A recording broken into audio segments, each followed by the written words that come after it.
Ladies and gentlemen, welcome back. Lawn Chair Sports episode. Who gives a shit? We are back in the garage. The luster of that nice podcast room is just too fancy for us. We just can't take it. We probably should film all the videos in there because that's when we get views, when people think we're actually a podcast. Yeah. Seems to be whenever we go outside or go in the garage, no one gives a shit what we say. So just goes to show you that it's not about what you say. It's about everything around what you say, the location, the microphone, really basically what everyone says in the comments, which is make podcasting equipment more expensive. Because the more expensive stuff you have, the more credibility you have online. Yeah, it really drives it home for people. And it's like when we're sitting in lawn chairs, no one wants to listen to what we have to say. We're lawn chair sports, but unless we're sitting in leather chairs, people couldn't care less. It's crazy. And what a bad name that would be, leather chair sports. Ooh, it's a tough one. It's tough. So anyway, all right, we got to get into it. Let's start with women's hockey. Now, this isn't something we usually talk about, but we have Olympics fever right now. And Team USA pulled off one of the most epic games of all time in women's hockey history. Canada came into this game. It was Canada-USA, and they were the favorites. They're coming off a 2022 Olympic gold medal, Team Canada, and USA came into this game as the underdog. But you can't count these women out because when you have a player like Hillary Knight out there who's competing in her 5th Olympics, you just can't count them out until the game is over. That's what's so great about hockey. Canada was absolutely dominating USA all game. USA could get nothing going. In the last 2 minutes of the game, we pull the goalie. So we're pretty much all in to tie it up. Get a shot from the blue line. It's tipped by Hillary Knight, top cheddar. Unbelievable goal to tie it up. And then we get to overtime. And honestly, it was one of the most amazing plays I've ever seen. Megan Keller, assistant captain, takes the puck, a nice long pass up to her. She pulls the puck across, basically between this girl's legs, and then snips it right in past the goalie. USA wins. This has to go down as the best women's hockey game that the United States has ever played. I am so proud of these girls. They stood shoulder to shoulder listening to the national anthem. There's nothing more American feeling than watching your team beat all the other countries on a national stage and then watch them stand there with gold medals and listen to the national anthem. This is why the Olympics are one of the best things ever. What did you think of the game, Andy? Well, this one, it was absolutely incredible. I mean, Hillary Knight, she was electric. And if you missed this one, I honestly just feel sorry for you. This was a huge win for the U.S., and it's crazy. It's like Canada at one point was an absolute powerhouse. I mean, never in terms of GDP or world affairs, but in terms of international hockey. Those days are over. Those days are over. I mean, the U.S. has lapped Canada, and it's wild. We haven't seen a Canadian team win a Stanley Cup in over 30 years. I mean, they're not even winning gold medals anymore. So Canada, hockey, that's a thing of the past. Yeah, you know, I have a lot of friends and family up in Canada, so I feel bad for them because they really do take these games seriously up there, especially when it gets on the international stage. And it's tough for them. They're going through some struggles up there right now. You know, Canada isn't in, you know, the best position, you know, for jobs, for housing, for financial, for, you know, international relations with the U.S. And all they got is hockey. And the women's hockey team just kind of let them down, which is disappointing. But, you know, shout out Canada. You guys will pull it back, but USA's on top. That's what I know right now. And that leads right into Sunday at 8 a.m. The United States of America will be playing Canada in probably the biggest international hockey game since 1980 when the USA beat Russia. Do you believe in miracles? Yes. Right? No, this is going to be amazing. So obviously, this is the first time NHLers are competing in the Olympics since 2014 Olympics. Okay. And Canada has been kind of on a roll and kicking our ass since 2010. And since 2010, when frickin' Sidney Crosby had that overtime goal against Team USA in the final for that Olympics. But they then beat us in the World Cup. Then they beat us in the Four Nations tourney a couple years ago. And this is our shot. But Team Canada is absolutely loaded. So they have Connor Bedard, who's just one of the best up-and-coming players you'll see in the NHL right now. You have Connor McDavid. You got Sid the Kid Crosby coming back for probably his last Olympics, which is crazy to think about. And you just got a team from top to bottom. This roster is undoubtedly one of the best international rosters in the last decade, for sure. But then you have Team USA, a young, scrappy team. You got some veterans like Jack Eichel, but you got the Kachuk brothers, who just bring the energy and the heat, man. Those guys are vibe guys. They're locker room guys. And then you have basically all the young stars on the team just give us at least the energy thing. But Team Canada is actually favored in this one. So if you go on Kalshi and you look right now, Canada is at 54% chance of winning, USA at 48% chance. Let's just break into it right now. 8 o'clock Sunday morning, you're betting on Kalshi. Who are you picking in this game? I'm betting the United States, and this is kind of a no-brainer for me. It's like these crazy Kachuk brothers, all they do is win in the big moments. It's like, yeah, Canada's got a loaded roster, but all Connor McDavid knows is losing to Matthew Kachuk when it matters most. I mean, these two brothers, they play with an edge. They got ice in their veins. It's a new day for USA hockey. I mean, I think they're about to bring home some gold. That's right. And Canada, guess what? Daddy's coming home on Sunday morning. You know, I think Donald Trump should get on a plane, fly to Milan, and I think he should drop the ceremonial face-off, the puck and center ice before this game. I mean, I think Donald Trump and Mark Carney should both attend this game. Winner gets to decide the tariffs for the next 2 years. But with that being said, I have the USA team all day long. This is a no-brainer. When I'm betting on Kalshi on Sunday morning at 8 a.m., which is a great time to bet on Kalshi, by the way, I'm going full-on United States. This isn't even going to be a close game, and I think people are going to be shocked at this. And when I say it's not going to be a close game, it probably will be a really close game because it's hockey and most games are close. Right. But I'm thinking probably 4-3, USA wins in overtime. It's going to be incredible. I mean, this is one we have not witnessed in our lifetimes, so cannot wait for it. I'm pretty pumped, though. We're going to go to Ferg's, watch it over there. That's right next to your apartment, so that's going to be fun. Now, I just doxed you so people know where you live now. This is where I live, so if you don't like my takes, you can figure out where I live. But, no, it'll be fun. Watch it with the boys Sunday morning, 8 a.m. Hockey's back. Hockey is back. It's an incredible thing. I'm so pumped they're letting the NHL guys play in this. It's like, for right or wrong, they care more about the international game than they do playing for their NHL teams. There are plenty of regular season games. This is awesome.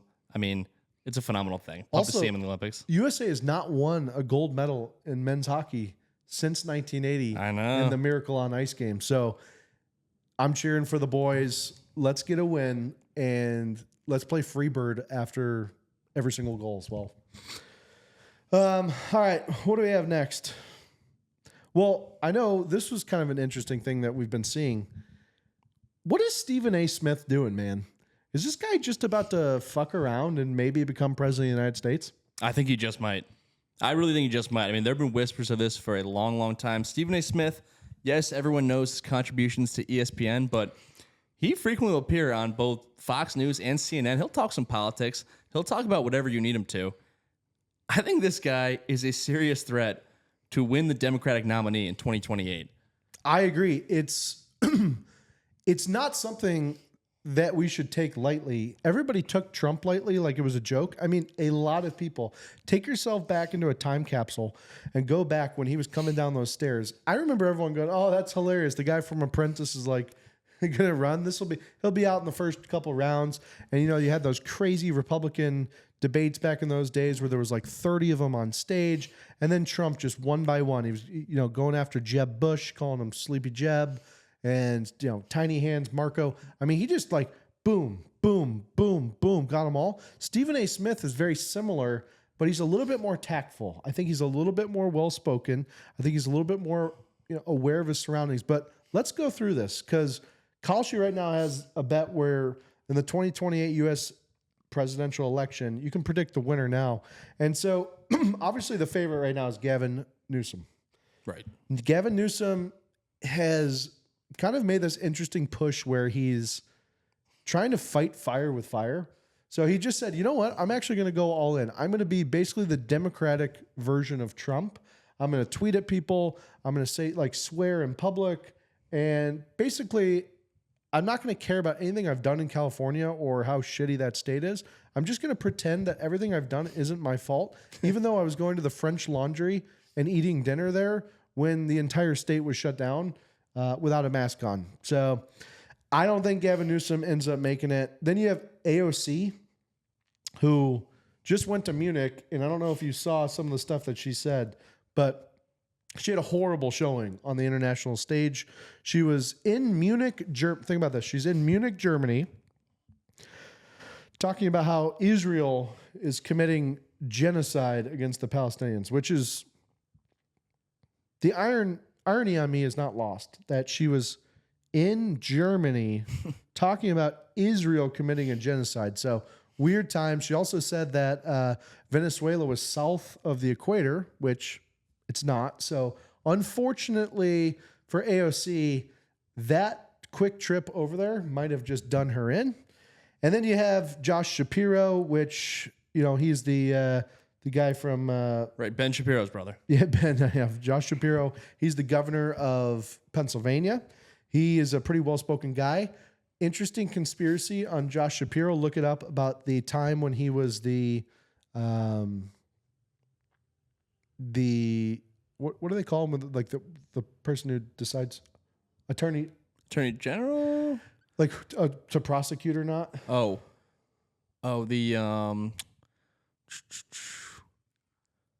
Because I've seen these people get pulled over by the freaking cops, and they're like, "No, I am like, you're in deep shit." He's like I'm the DA or XYZ. something. Yeah. I don't know, but anyway, there's some crazy shit conspiracy. Look up Josh Shapiro. That'll come out if he gets pretty more serious. Kamala Harris is on there at 3%. You got Pete Buttigieg on there at 4%. I like Mayor Pete. I think he's a funny guy. He did a great job as Secretary of Transportation as well, but I just don't know if he's got the kind of the wherewithal to kind of make it through the whole entire thing. This is hilarious. You have Donald Trump at 2%, which is kind of funny as hell. Ron DeSantis at 3%. Ron DeSantis, I will say this, he is a great governor. I love Ron DeSantis. This guy knows how to run a state, but poor guy, every time he gets up on a stage on it, like, you know, talking USA, it's not his fit. He needs to just be the Florida governor. If I could just vote for him every single year, I would for the rest of my life. It's kind of like how in football, some coaches are just better off being coordinators. Like that's what Uncle Ronnie feels like. Also, to tie it into a sports pod, a lot of people don't know, very good baseball player at Yale in his day. Oh, yeah? Very good baseball player. He was team captain. I want to say he was a catcher. I mean, he was a freaking machine. So, That's awesome. yeah, Ronnie can swing it a little bit. Don Trump Jr., 1%. Gretchen Whitmer, who, she's going to be a tough cookie as she gets in there. She's at 2%.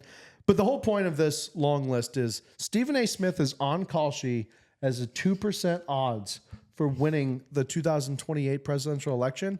I think that is completely undervalued. If you're going to make like a home run hit here for literally 50 times your money, Stephen A. Smith being the president in 2028 could happen.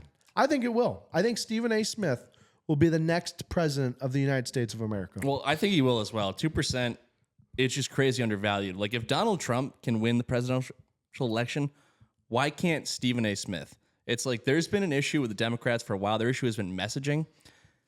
They don't really have anybody who you can throw up there and kind of captivates the people. Like Gavin Newsom, he's trying to kind of play the Republican card where he's like, you know what, I'm going to be a character. Right. And I'm sort of torn because I kind of hate everything that's going on in California, but I see this guy in interviews. I'm like, he actually seems kind of chill. That being said, Stephen A. Smith would be incredible in the debates. I think the way he talks about these topics, he resonates with people. His vocabulary would blow people away. And I think he could really capture a lot of people in the middle. So are people going to laugh at it and say, oh, that's ESPN guy winning the election? Hey, bookmark this when it happens. Bookmark it because Stephen A. might just be the guy. It wouldn't be unheard of. All right, moving on. We got Tyreek Hill getting released by the Dolphins. This was kind of unexpected in my opinion, but let's go. What are our thoughts just initially when you hear this? Yeah, it's he was owed a lot of money. He was super injured. They're making big time changes. I guess I'm not too surprised his time there came to an end. Yeah. He's a complete wild card. It's like this guy was one of the best receivers in the game, period. When he was healthy, he suffered a gruesome leg injury, and his game is very reliant on athleticism. So I have no idea if he'll ever be even close to the same player. But he now becomes a very intriguing option amongst the available receivers. Yeah, and the real question is where does this guy go? And Kalshi has a prediction on this as to where he will go next. Right now, the leader in the clubhouse, the Kansas City Chiefs, at 52%. So I believe they might have just restructured Patty Mahomes' contract to free up some space. And it feels like the homecoming might happen. I would not like to see this because him, Kelsey, Pacheco, Rashee Rice, that's a dangerous offense. And I feel like it propels Kansas City right back to the top. Well, it's a dangerous offense, and it could be one that's very productive too, because not only are these guys just filled up with legal issues, I mean, they're also a problem for opposing defensive coordinators. So. That's right. Number 2, the Buffalo Bills at 21%. I don't see this marriage happening. I feel like, the Bills passed up on Jalen Waddle. They didn't want to give up a first-round pick for him midseason. I don't think Tyreek Hill's the answer. I think Tyreek Hill's signing is just like them signing Joey Bosa. I feel like it's them signing Von Miller and Amari Cooper. It's signing these guys once they're past their prime, and the Bills need to work on getting someone in their prime. That is what Josh needs right now. We don't need another washed up, injured ex-star player. Yeah, it's a fair point. It's like he'd be a Band-Aid. He'd be kind of a lottery ticket. It's like if he's even 65% of what he used to be, you're pumped, but that can't be your entire plan. And then you got, this was an interesting one, the Baltimore Ravens at 7%. I feel like that actually makes a lot more sense. I feel like someone like Lamar Jackson could really benefit from Tyreek Hill because Lamar is so good at extending plays in the pocket. And if you get Tyreek able to kind of like escape basically during the scramble drill, I think you could see some explosive plays between those two. Lamar's got a freaking cannon. I think he could throw this ball up to Tyreek and they would connect on a lot of deep balls. So my pick for Tyreek Hill of where he goes next year is the Baltimore Ravens. Yeah, that'd be a great fit, really. I mean, those two games really complement each other. I'm just so curious to see what's the timeline on this dude. I mean, he got injured late September, but I don't know. It looked like a full knee blowout. So a lot of times guys are back in less than a year. I don't know. Is he going to play? At what point will he be ready? What's it going to look like? It's never good when your leg makes a 90-degree angle on the sidelines. Yeah. Like that. So, yeah, is he ever the same? I don't know. Good question. I mean, there's also odds on there that he just retires. So we'll see what happens. But I think he gives it another shot. Yeah. I feel like he's the kind of guy, I don't know if he has really a backup plan in life, not trying to be a dick, but I think football's probably the only thing he'll be really good at because, being a husband and a dad doesn't seem to be going well for him. Yeah, it's tough. Can't picture he's getting any job in the media. So, it's the yards after catch. That's going to be his bread and butter. What else did you have in mind? Well, how about these Kevin Durant burner text messages that are just coming to light? I mean, I think Kevin Durant gets the title of the Kalshi Bonehead of the Week. He is. I mean, this guy just cannot learn. Kevin Durant seems to always be in the media for just trolling people on X. But now to come find out, not only is he trolling people on his own personal account, this burner account stuff is wild, man. Some of these tweets that he's just going after people, you got to think the guy's a little dejected right now and depressed. I mean, all of his secrets came out in front of the whole entire world. How does he recover in the locker room from this? Yeah, it's weird because he was absolutely ripping all of his Rockets teammates. Like, it's tough. I used to be a huge fan of the guy. I think his game is incredible to watch. He's got, 7 feet tall, got a jump shot no one can defend. It's like, this guy is must-see TV. But it seems like everywhere he goes, he's just miserable. Like, wasn't happy in Oklahoma City. Says, I want rings in Golden State. No one gave him credit. Goes to Brooklyn, wants to play with Kyrie. It doesn't work with Kyrie. Doesn't want to be there anymore. It's just, I want to go to Phoenix. No, I don't like Phoenix. Now I'm in Houston. I don't like my teammates. This is someone who will never be happy. He will never be happy, and it's honestly kind of a sad tale. It's just like... Yeah, I was just going to say that. With him, it does feel a little bit more sad than like anything because, I feel like he's actually a really like emotional guy. Right. And I feel like no one's in his corner kind of like giving him advice. I think what really should have taken place was he should have stayed in Golden State and won like 7 NBA titles. He would have gone down as probably one of the top 5 best NBA players of all time if he had a stretch where he like him and Steph and Clay and Draymond put up 7 rings. I think he really missed an opportunity there. He was chasing the ego and not chasing the results. And I just feel like there was no one in his corner helping him. I feel like he does the Aaron Rodgers thing where he like does the drugs, tries to like not find relationships with people. He's just kind of like a weird guy. I think he needed some good guidance and he just didn't get it. And now he just jumps on teams every 2 years. But the burner account stuff's crazy. Yeah, no, the Golden State point you're dead on about. Like, yeah, they had won a title before he got there, but if they just ripped off, 5 or 6 titles with Kevin Durant, like that would be a footnote in history that, also they even won one before he got there. Like, right. At a certain point, if they won so much and he was the reason, it's like, the fact that they won in 2015 before he got there, that would lose a lot of meaning. The one thing I will say, because people now love to say, I don't get why he left the Warriors. The entire time he was there, everyone was just calling him a passenger who, they had won without him. They don't need him. Fake ring. So he decides, you know what? I'm going to go elsewhere and prove I can do it on my own. And he picked the worst running mate possible in Kyrie Irving, who was prioritizing everything except basketball. I mean, he didn't want to get the vaccine. He was traumatized by the January 6th riots, so just left the team for 2 weeks out of the blue. Like, this guy was a colossal headache. And then Golden State goes and wins another one without him. He kind of drove the point further home. Kevin Durant was an amazing fit with those Splash Brother Warriors. When he has guys around him who can shoot, he's incredible. It's just like, and now he's stuck in another situation where no one around him can shoot, and he's frustrated about it. Yeah, I feel bad for Kev, but he's never getting another ring. He won't even sniff the NBA Finals for the rest of his career. So sad story for Kevin Durant. Yeah, get well soon, Kevin Durant. All right, I think keeping it in the world of hoops, this is my Kalshi knucklehead of the week. This might be my Kalshi knucklehead of 2026, Dang. as far as we're concerned. All right. I'm talking about UCLA basketball head coach Mick Cronin. I don't know if you saw this guy's post-game interview flipping out at a reporter after a loss against Michigan State. This guy is a complete douche. I mean, he's asked a simple question by a reporter because the Michigan State student section, as typically happens in college basketball, they were taunting UCLA pretty hard. He tells this kind young reporter, I just want to tell you, that's the dumbest question I've ever been asked.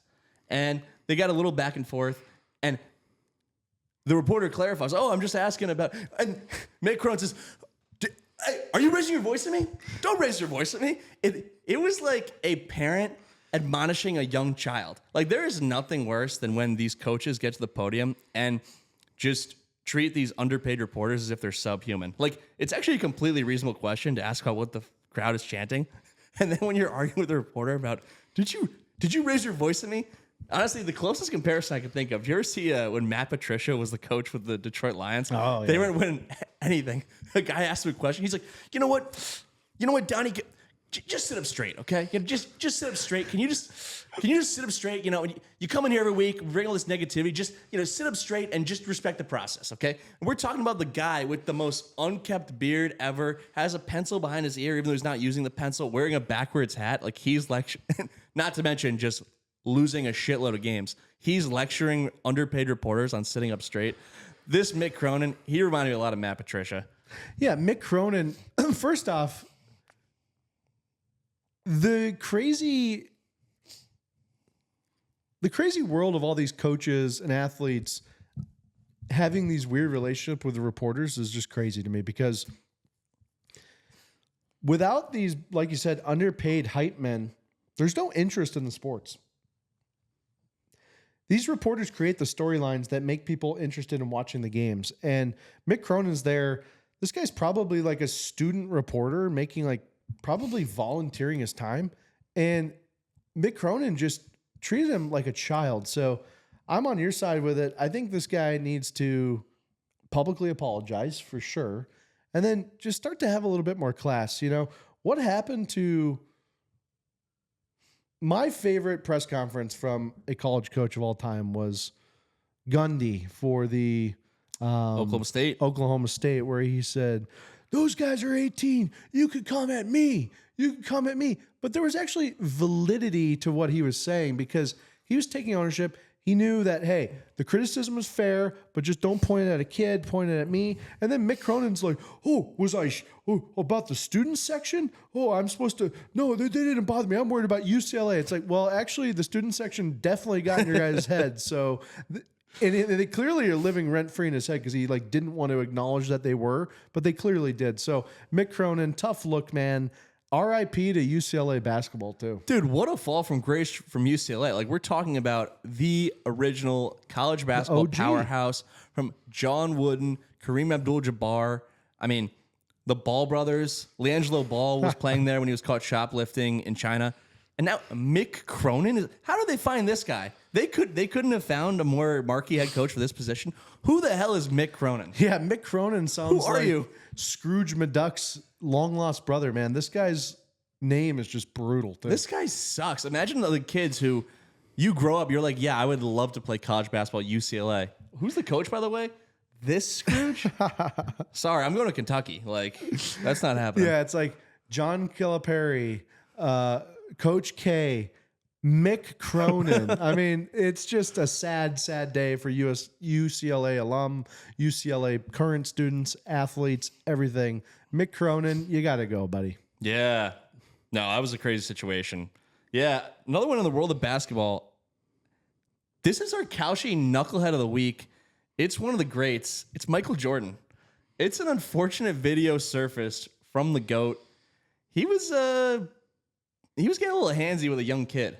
And in a time when we are just finding out about all of these famous people right smack in the middle of the Epstein files, why can't wealthy and powerful people stop touching kids in bizarre ways? All right. So, a lot of times in life they say, luck is just when preparedness meets opportunity. Yep.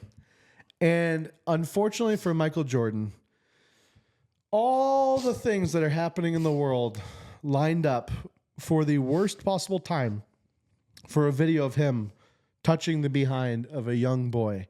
This was, quite frankly, a shocking video when you look at it. I mean, I watched it a couple times to just be like, all right, I'm giving him the benefit of the doubt here. I'm sure he's not actually touching. Then you watch, you're like, ooh, he like touched it 5 or 6 times. And then you go, no. But let's watch it again. I must be missing some. You watch it again, you're like, Jesus Christ, like this is not good. Now, obviously, PR team comes out and says, no, there was ice in this guy's back. Right. Michael Jordan was trying to release the shirt. He didn't want the kid to have ice in his butt, so that's why he was pinching his butt.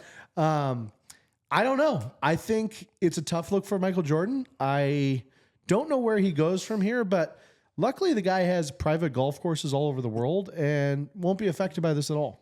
Yeah, he's going to be just fine. I mean, 6-0 in the NBA Finals. This guy, absolutely incredible. So, not really worried. But brutal video. Yeah, it's tough. You never really expected it from that guy. I thought his vice was gambling. Yeah, he's I don't know. He looked like a diddler there. Yeah, that's a tough one. That's tough. Damn. All right, next one that I really want to hit on. This is our Kalshi knucklehead of the week, and this is MLBPA executive, and now formerly Tony Clark. And he's been removed from his position. He's been the head of the MLBPA for probably about 10 years now. An internal investigation revealed he had an inappropriate relationship with his sister-in-law, who had been hired by the MLBPA in 2023.